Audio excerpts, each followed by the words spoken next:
우리가 창세기 강의를 또 오랜만에 이렇게 함께 말씀을 나누고자 모였습니다. 우리가 지난 시간에 함께 나눴던 창세기 6장이 어떤 주제를 가지고 어떤 제목이었는지 혹시 기억하시나요? 한으로 시작해서 탄으로 끝나는 이야기를 했었습니다.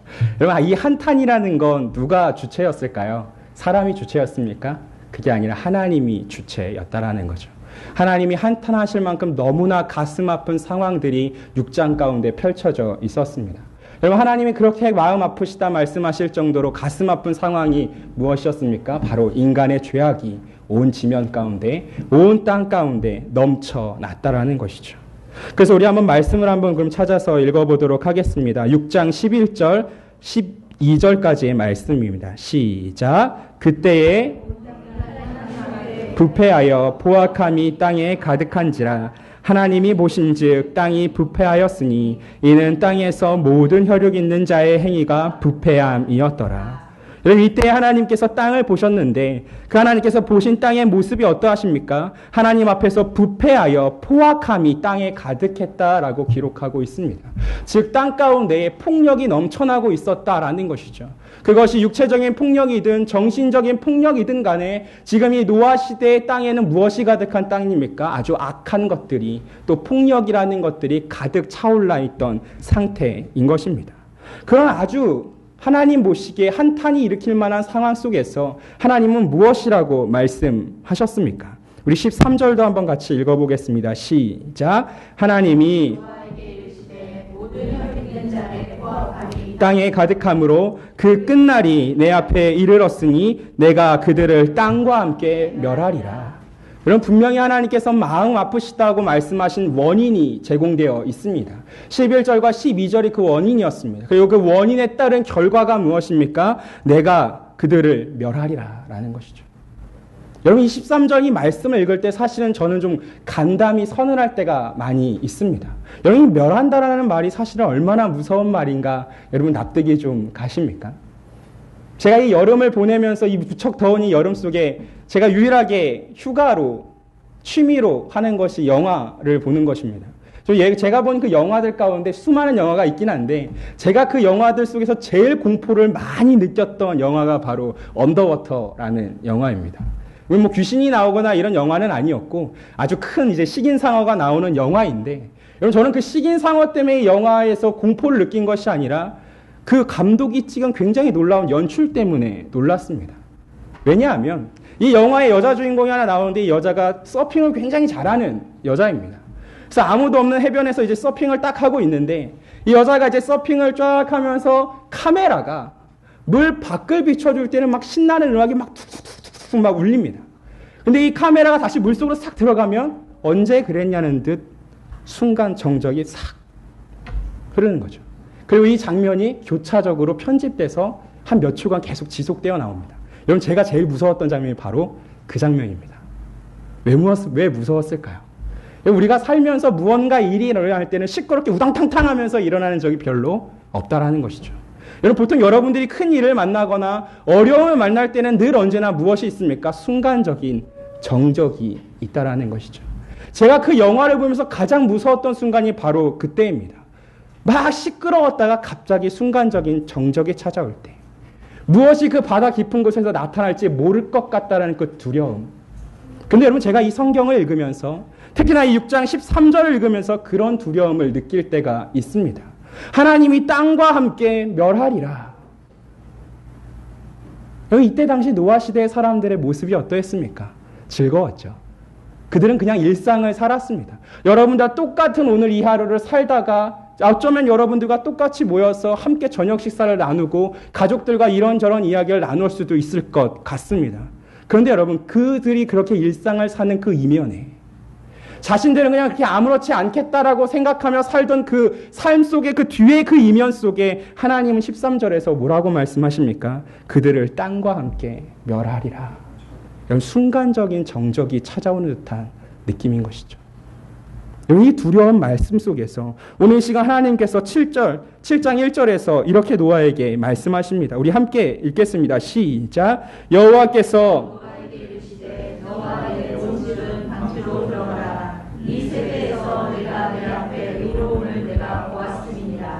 여기 6장 전체를 뒤덮고 있는 한 가지의 감정을 표현하라고 한다면 사실은 저는 공포라고 이야기하고 싶습니다. 왜냐, 하나님께서 무엇을 말씀하고 계십니까? 심판을 말씀하고 있기 때문입니다. 멸망을 이야기하시고 있습니다. 이 6절, 이 6장 가운데 그 공포가 이제는 7장으로 넘어오기 시작하는데, 사실은 이 7장도 동일한 공포로 시작할 줄 알았는데 하나님께서 놀라운 말씀을 주고 계십니다.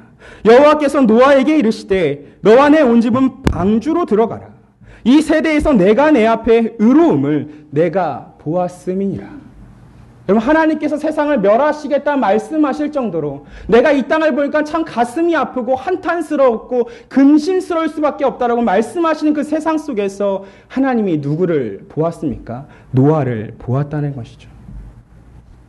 근데 여러분, 이 노아를 통해서 하나님이 무엇을 보셨습니까? 의로움을 보았다라고 말씀하고 있습니다. 여러분, 노아가 보여줬던 이 의로움이 무엇이었습니까? 우리 6장 9절과 10절, 6장 8절과 9절을 한번 같이 읽어보도록 하겠습니다. 시작. 그러나 이것이 노아의 족본이라. 노아는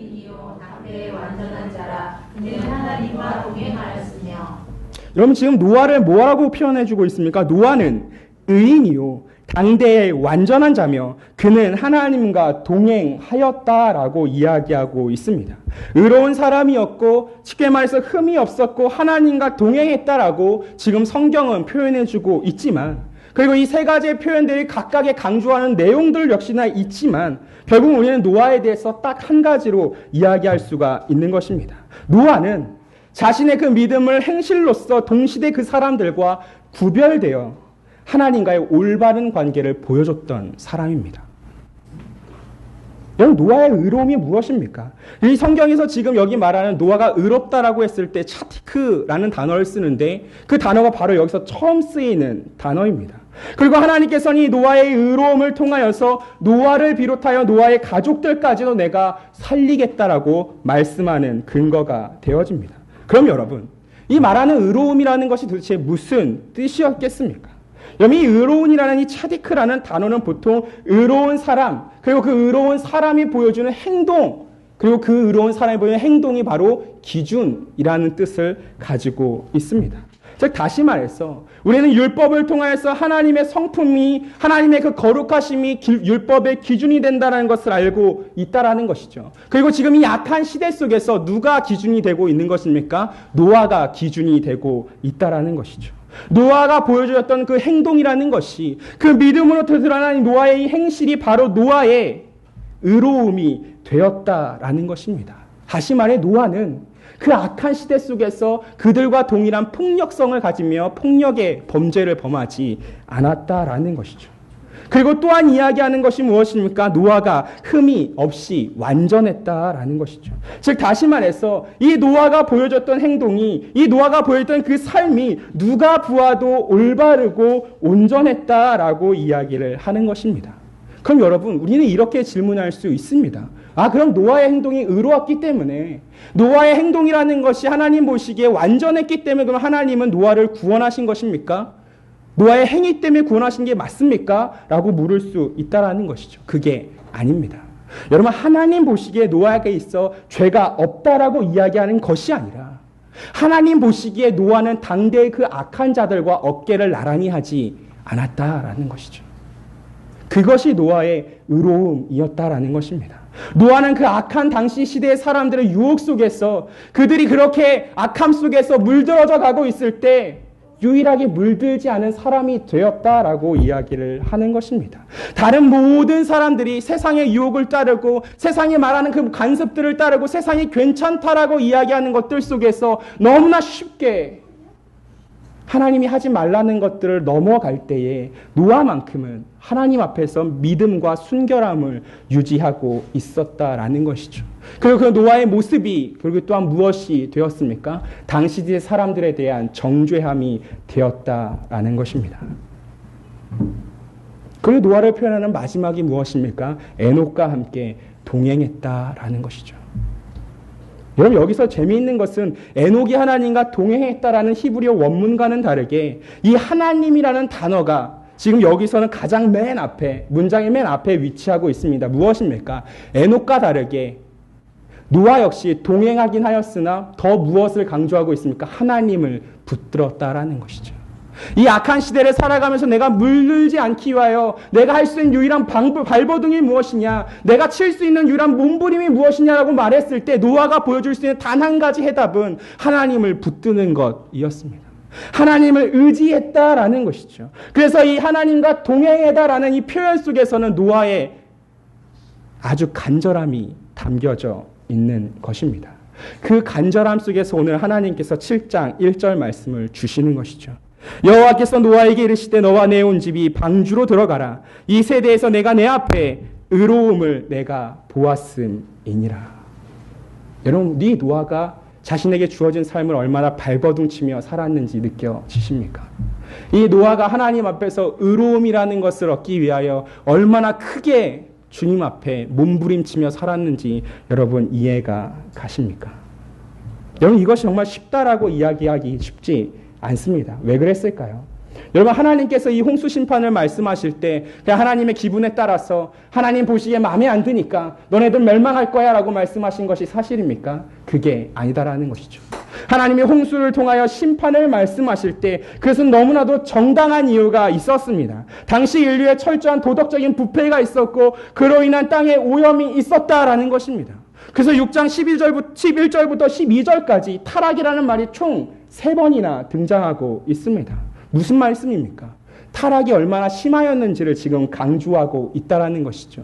그들이 받아야 될 그 형벌이라는 것이, 이들 멸망당해야 되는 그 상황이라는 것이 얼마나 옳은 일이고 얼마나 하나님 보시기에 정당한 것인가를 이야기해주고 있다라는 것입니다. 여러분, 이때 당시에 사람들의 삶의 양식은 다 타락하고 말았습니다.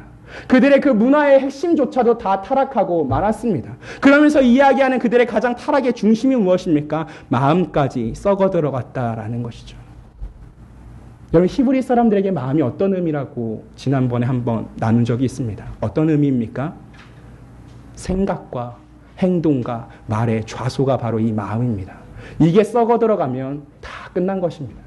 이게 부패하면 다 끝났다라는 것인데 하나님 보시기에 이들의 상태가 어떻다라는 것이죠. 그들의 마음부터가 이미 다 썩어 부패해 버렸다라는 것이죠. 하나님의 진노가 너무나도 정당하다라는 것입니다. 그래서 여러분, 이 6장과 7장과 8장과 9장을 보면 노아가 사실 하나님 앞에서 별다른 말을 하지 않습니다. 하나님은 말씀하시지만 노아는 전혀 다른 말을 하지 않는다라는 것이죠. 노아가 유일하게 어떠한 사람이었다라는 표현되는 것은 있고 또 하나님의 말씀을 통해 노아가 어떠한 반응을 보여주었다라는 말씀은 있지만 하나님의 그 말씀 앞에 대하여 노아가 이렇게 이야기했습니다. 저렇게 말씀했다라는 것은 전혀 없다라는 것이죠. 왜 그랬을까요? 자신이 보기에도 정말 말이 안 되는 상황이기 때문입니다. 자신이 보기에도 지금 이 상태가 올바르지 않다는 것을 너무나도 뼈저리게 경험하고 있기 때문입니다. 그래서 하나님께서는 이렇게 노아에게 말씀하십니다. 우리 2절과 3절과 4절을 같이 읽겠습니다. 시작. 부정한 것은 암수 둘씩을 네개로 데려오며 공중의 새고 암수 7씩을 데려와 그 씨를 온 지면에 미전하게 하라. 지금부터 7일이면 내가 40주야를 땅에 들으려 내가 지은 모든 생물을 지면에서 썰어버리리라. 하나님께서 노아를 부르시고 그의 앞에 의로움을 보셨다 말씀하시며 이야기하시는 것이 무엇입니까? 너는 모든 정결한 짐승을 암수 7씩, 부정한 것은 암수 2씩을 내게 데려오며 공중의 새도 암수 7씩을 데려와 그 씨를 온 지면에 유전하게 하라. 지금부터 7일이면 내가 40주야를 땅에 비를 내려 내가 지은 모든 생물을 지면에서 쓸어 버리리라. 여러분, 하나님께서 자신이 어떤 심판을 내리실 것인가를 분명하게 말씀하고 있습니다. 여러분, 4절 한번 보시겠습니다. 지금부터 7일이면 내가 40주야를 땅에 비를 내려 내가 지은 모든 생물을 지면에서 쓸어 버리리라. 여러분, 이 얘기를 하실 때 하나님께서 마음 편하게 하셨을까요? 여러분, 너무나 큰 가슴 아픔 속에서 하나님은 이 말씀을 하시는데, 그리고 이 말씀을 하신 난 뒤에 이 말씀을 반드시 성취하십니다. 여러분, 여기서 보면 말씀이 굉장히 재미있습니다. 지금부터 7일이면, 즉 말씀하시기를 내가 지금 너에게 말하는 지금 이 순간부터 7일이 지난 후에 분명히 무엇 하시겠다는 겁니까? 40주야 동안 비를 내리겠다라고 말씀하고 계십니다. 그리고 이 7일이라는 것에 대해서 수많은 학자들이 여러 가지 의견을 내밉니다. 이 의견에 대해서 수많은 사람들이 무슨 이야기를 내냐면 하나님께서 멸망시키실 그 땅에 대한 애도의 기간으로 7일을 허락하셨다라고 이야기를 하실 때도 있고, 또한 마지막 남은 사람들을 구원하기 위하여 7일이라는 시간을 허락하였지만 결국 아무도 없었다라고 표현하는 사람들도 있지만, 여러분 제가 봤을 때는 이 7일의 시간 동안 사실 노아는 굉장히 많은 갈등에 휩싸였을 수도 있을 것 같습니다. 왜냐하면 그 뒤에 나오는 말씀이 있기 때문입니다. 내가 40주야를 땅에 비를 내려. 여러분 사실 지금 이 창세기 7장에 이르기까지 이 땅에는 비라는 것이 없었다라는 것이죠.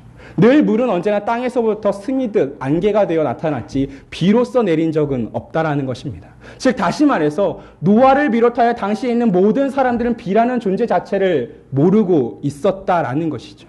따라서 지금 하나님께서는 지금 노아에게 전혀 모르는 무언가를 말씀하고 있다라는 것입니다. 너 방주로 들어가서 7일 동안 기다리고 있어. 7일의 마지막이 되면 40일 동안 비가 내릴 거야.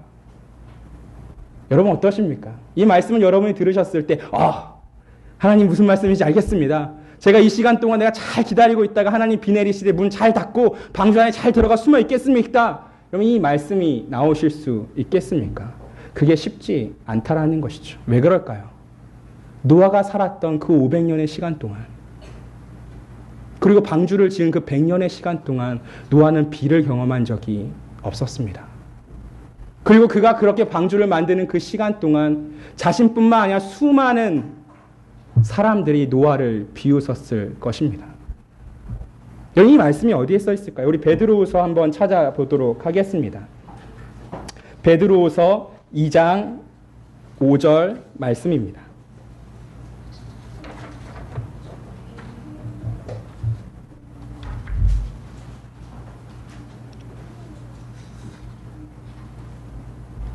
베드로서 2장 5절 말씀입니다. 시작. 옛 세상을 용서하지 아니하시고 오직 의를 전파하는 노아와 식구를 보존하시고 경건하지 아니한 자들의 세상에 홍수를 내리셨으며. 여러분 여기 이 베드로서 2장 5절에서 말씀하시고 있는 게 무엇입니까? 옛 세상을 용서하지 아니하셨고 오직 의를 전파하는 노아와, 즉 다시 말해서 이 방주를 짓는 100년의 기간 동안 노아는 그냥 가만히 방주만 지으며 살지 않았다라는 것입니다. 여러분 100년 동안 노아는 방주를 지으면서 무엇했던 사람입니까? 오직 의를 전파하였던 사람. 하나님께서 심판하실 것이니까 너희들 하나님께로 돌아와야 해라고 그 모든 이들에게, 만나는 사람들에게 선포했던 사람이 바로 노아인 것입니다. 그런데 여러분 그 당시의 사람들이 이 노아의 선포를 들으면서 무슨 생각을 했을까요? 말도 안 되는 소리 하지 마. 지난 100년 동안 아무런 일도 없었고, 야 도대체 비가 뭔데? 야 홍수가 뭔데? 너 본 적이나 있어? 너 설명이나 할 수 있어? 뭐 말도 안 되는 소리를 가지고 지금 1년 동안 이상한 짓 하고 있는 거야? 라고 반응하지 않았겠습니까? 우리들이 그럴 때가 있다라는 것이죠. 우리가 하나님의 말씀을 지금 갖고 있고 이 하나님의 말씀을 평생 동안 10년 동안 20년 동안 30년 동안 목사를 통하여 목회자를 통하여 수많은 형제와 자매들을 통하여 말씀을 나누고 듣지만, 여러분 때로는 우리가 보여주는 반응이라는 것이 노아와 같은 반응보다는 이 당시의 사람들의 반응과 별반 다르지 않을 때가 있다라는 것입니다. 그게 무슨 소리인데? 그게 무슨 의미가 있는데? 우리가 지금까지 이렇게 살아왔지만 아무 일 한 번도 일어나지 않았잖아. 우리의 일상은 지금도 이렇게 계속되고 있잖아. 근데 무슨 하나님이, 여러분 노아는 이들과 그런 마음이 같지 않았을까요? 여러분 노아도 역시나 우리와 똑같은 성정이 같은 사람입니다. 노아도 때로는 힘들 때가 있을 것이고 노아도 때로는 믿음이 흔들릴 때가 있을 것입니다. 왜냐하면 자꾸만 보이지 않기 때문이라는 것이죠. 느껴지지 않기 때문입니다. 경험되지 않기 때문입니다. 내가 모르는 것을 하나님은 계속하여 7장 1절을 통하여서 7장 2절과 3절과 4절을 통하여서 6장 내내 이야기하고 있다라는 것이죠. 그럼 내가 경험해보지 못한 이야기를 지금 하나님은 나에게 계속하여 하라고 말씀하고 있다는 것입니다. 여러분 하나님께서 모세에게 말씀하신 것이 또 무엇입니까? 방주를 만들라라는 것입니다. 여러분 방주가 어떤 것인지 상상이 가십니까? 여러분 6장 14절 15절 함께 읽어보도록 하겠습니다. 6장 14절 15절 16절 말씀입니다. 시작. 너는 방주를 만들되 그 안에 판들을 막고 역청을 그 안팎에 칠하라. 300규빗, 너비는 50규빗, 높이는 30규빗이라. 거기에 창을 내되 위에서부터 한 규빗에 내고 그 문을 옆으로 내고 상중하 상층으로 할지니라. 여러분, 아무도 그때 당시에 생각할 수 없었던 배를 지금 하나님은 또한 노아에게 만들라고 하고 있습니다. 여러분, 이 배를 좀 이 현대적인 수치를 좀 계산해서 얘기를 하자면, 여러분, 한 규빗은 약 45cm 정도입니다. 그래서 학자들은 45cm나 46cm 정도가 한 규빗의 평균치라고 이야기하고 있는데, 이것을 그래서 이렇게 변환해서 이야기하면 방주의 길이는 당시에 137m, 그리고 너비는 22.8m, 높이는 한 13m 정도 되는 엄청난 크기라는 것이죠. 여러분, 이게 크게 머릿속에 와닿지 않는다면 농구장 20개를 함께 붙여놨다라고 생각하시면 됩니다. 여러분, 농구장 20개, 축구장 3개를 붙여놓은 지금 방주를 지금 하나님은 노아에게 만들라고 명하시고 있는 것이죠. 당시 세계에는 없었던 배를 지금 지으라고 하는 것입니다. 현재에도 목선으로서 이 크기를 만들려고 한다면 최대 길이가 90m가 한계치라고 기술자들은 이야기하는 사람들도 있습니다. 그 이상이 넘어가면 배가 견디질 못한다라는 것인데, 지금 노아의 방주의 크기는 길이만도 130m가 넘는다라는 것이죠. 여러분, 생각해 보십시오. 비가 한 번도 내리지 않았던 마른 땅입니다. 100년의 시간입니다. 아무도 몰라주고 아무도 알아주지 않고 그냥 지나치기만 해도 좋겠는데 때로는 조롱하고 무시하고 미쳤다 말하고 멍청하다고 이야기합니다. 노아는 그 시간 속에서 배의 못을 박았다라는 것이죠. 여러분, 이것이 가능한 이야기일까요? 하나님이 방주를 만들라 하시고 하나님이 심판하라 하실 때에 여러분들은 그 말씀 앞에 무엇이라고 반응하실 수 있겠습니까? 사실 저는 잘 모르겠습니다. 저는 이 순간에도 여전히 노아를 바라보면서 정말 이해가지 않는 것이 있습니다. 저는 지금 34살을 살면서 약 10년간의 신앙생활을 해왔지만 지금 당장 내 눈앞에 보이지 않는 수많은 것들 속에서, 지금 당장 내한테 다가오는 수많은 고통과 어려움들 속에서 저는 늘 오늘도 하나님 앞에 불평할 수밖에 없습니다. 불만할 수밖에 없고 하나님 살아계시냐고 원망할 수밖에 없고, 왜 하나님, 나는 이렇게 하나님 앞에서 온전케 살려고 노력하는데 왜 하나님은 나에게 아무것도 해주지 않으십니까? 라고 저는 물을 수밖에 없습니다. 근데 여러분, 노아는 100년을 버텼습니다. 아무것도 모르는 그 모든 일들을 가지고. 그래서 여러분, 노아에 대하여 히브리서 기자는 뭐라고 설명하고 있습니까? 우리 히브리서 11장 7절 함께 찾아보도록 하겠습니다. 히브리서 11장 7절 말씀입니다. 히브리서 7장 말씀을 함께 찾아보도록 하겠습니다. 우리 찾았으면 한 목소리로 함께 읽습니다. 시작. 믿음으로 보이지 않는 일에 경고하심을 받아 이로 말미암아 쇠상을 정죄하고 믿음을 따르는 의의 상속자가 되었느니라. 이런 믿음으로 노아는 아직 보이지 않는 일에 경고하심을 받아 경외함으로 방주를 준비하여 그 집을 구원하였으니 이로 말미암아 세상을 정죄하고 믿음을 따르는 의의 상속자가 되었느니라. 여러분, 히브리서 기자가 이야기하는 노아의 삶, 노아의 의로움은 정확하게 무엇입니까? 믿음이었다라는 것이죠. 그것도 보이지 않는 일에 대한 믿음을 지금 노아는 보여주고 있었다라는 말인 것입니다. 여러분들에겐 이런 믿음이 있으십니까? 여러분, 우리들에게도 역시나 이런 똑같은 하나님의 심판이 우리를 기다리고 있음을 우리는 잘 알고 있습니다. 여러분, 우리들에게 있어서 심판은 끝난 일이 아니다라는 것이죠. 여러분, 여전히 우리에게 남아있는 심판이 무엇입니까? 우리 주 그리스도 예수께서 다시 오실 그날 속에 하나님이 무엇 하십니까? 심판하신다라는 것입니다. 믿지 않는 자들과 믿는 자들 모두에게 하나님은 심판하실 것이다 말씀하실 것이고, 베드로는 그날 속에서 하늘의 모든 것들이 마치 불에 풀어지는 것처럼 다 풀어져 없어질 것이라 이야기를 했습니다. 그렇다고 한다면 그 심판의 때를 기다리는 우리들 역시 어떤 삶으로 하나님 앞에 서 있어야 하겠습니까? 오늘 이 노아와 같은 모습이라는 것이죠. 우리 5절을 마지막으로 함께 읽어보도록 하겠습니다. 시작. 노아가 여호와께서 자기에게 명하신 대로 다 진행하였더라. 여러분, 노아가 보여주는 마지막 모습이 무엇입니까? 노아가 여호와께서 자기에게 명하신 대로 다 준행하였더라. 여러분, 오늘 설교를 시작하면서 노아에 대하여 그가 말하는 것이 하나도 없다라고 이야기를 했습니다. 그는 단지 행동으로만 보여주고 있다라고 말씀을 전했습니다. 그리고 그가 보여준 행동이 무엇이냐? 5절 말씀인 것이죠. 노아가 여호와께서 자기에게 명하신 대로 다 준행하였더라. 여러분, 노아는 하나님 앞에 다른 걸 묻지 않았습니다. 하나님, 비가 무엇입니까? 하나님, 방주가 무엇입니까? 하나님, 내가 이걸 왜 만들어야 됩니까? 하나님, 앞으로 끌어오실 그 동물들 제가 어떻게 해야 합니까? 하나님이 끌어오십니까? 아니면 제가 잡으러 가야 합니까? 하나님, 부정한 짐승과 부정하지 않은 짐승은 어떻게 나눠야 합니까? 아무것도 묻지 않았습니다. 오로지 하나님만 바라보며 그 모든 자신의 인생을 하나님께 걸었다라는 것이죠. 왜 그랬습니까? 노아에게는 믿음이 있었다라는 것이죠. 보이지 않는 것을 믿는 믿음이 노아에게는 있었다라는 것입니다. 그래서 여러분, 히브리서 기사가 히브리서 11장 1절과 2절을 시작할 때 믿음에 대해서 이렇게 설명하고 있습니다. 믿음은 바라는 것들의 실상이요 보이지 않는 것들의 증거니 선진들이 이로써 증거를 얻었느니라. 이런 노아의 마음속에 가장 깊숙이 박혀있던 증거가 무엇입니까? 바로 믿음이었습니다. 그렇다고 한다면 오늘 이 시대를 살아가는 여러분의 그 마음속에 박혀있는 증거는 무엇이어야 하겠습니까?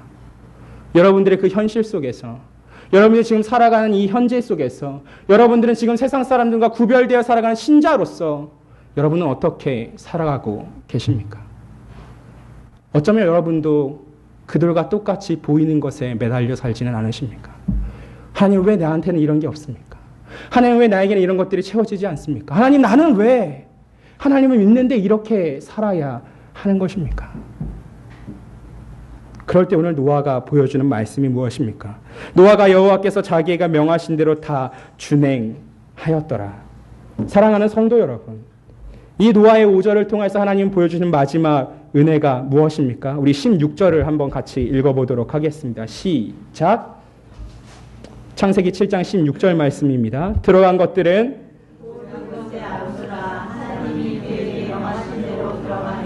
여호와께서 그를 들여보내고 문을 닫으시니라. 하나님께서 무엇 하셨습니까? 그를 들여보내고 문을 닫으시니라. 하나님, 믿음으로 그 삶을 보여주었던 노아를 향해서 하나님 보여주시는 은혜가 무엇입니까? 그를 방주로 들여보내고 문을 닫으시니라. 여러분, 구원의 시작을 하나님이 시작하셨고 그 구원의 마지막 끝조차도 누가 책임져 주시는 것입니까? 하나님이 책임져 주신다라는 것입니다. 너의 이 현실 속에서 아무것도 보이지 않는다 할지라도, 너의 이 현실 속에서 세상 사람들은 조롱한다 할지라도, 무시한다 할지라도, 너의 지금 그 두 손 속에 아무것도 채워져 있는 것 같지 않다 할지라도 믿음을 가진 자들을 향하여 하나님이 하시는 말씀이 무엇입니까? 내가 너를 위하여 문을 닫겠다라는 것입니다. 사랑하는 성도 여러분, 하나님이 문을 닫으실 것입니다. 하나님이 여러분들을 방주에 직접 태워주실 것이고, 하나님이 그 방주의 물 그 속에 바닷물이 차오르지 아니할 수 있도록 문을 닫아 주실 것입니다. 세상이 아무리 힘들다 할지라도 여러분들의 문을 반드시 지켜 주신다라는 것입니다.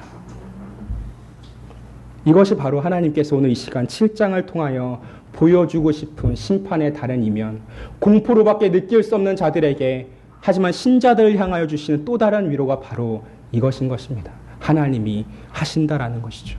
그리고 여러분들은 그 하나님을 믿으라고 말씀하고 있는 것입니다. 사랑하는 성도 여러분, 히브리서 12장 7절을 우리가 함께 읽어보았습니다. 믿음으로 노아는 아직 보이지 않는 일에 경고하심을 받아, 믿음이란 보이지 않는 하나님의 그 약속들을 의지하는 것이고 그것들을 확신하는 것입니다.